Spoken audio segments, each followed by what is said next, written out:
अस्सलाम वालेकुम दोस्तों, की हाल चाल है जी। उम्मीद है तुसीं सारे खैर खैरियत नाल होवोगे। ते अज तुहानूं असीं दिखाउने हैं जी John Deere machine, harvester machine John Deere company दी ब्रांड न्यू मशीन है जी। नवी मशीन है, दो तीन सीजन चली हुई है। यह देखो जी,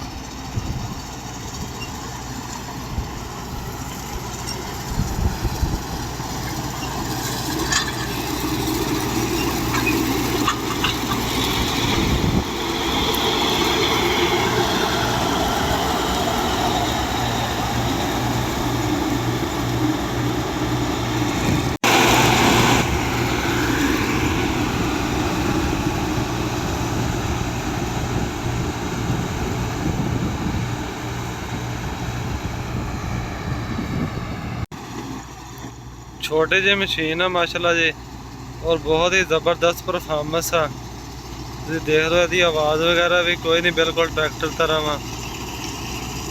वो इन्होंने नवी मशीन मंगवाई सी इंडिया तो।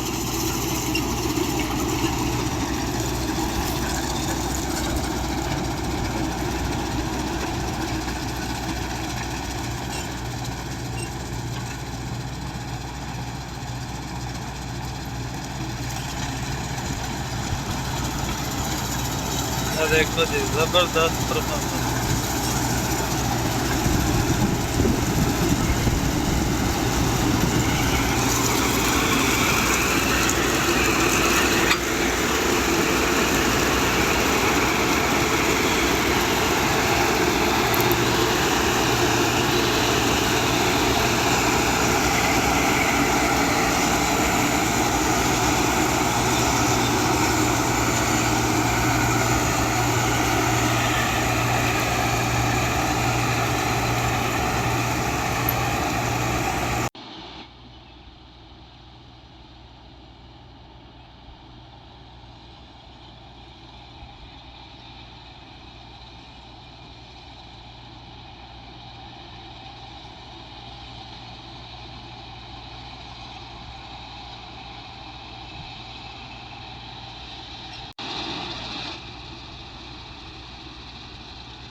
जबरदस्त परफॉर्मेंस है जी दोस्तों, माशाल्लाह।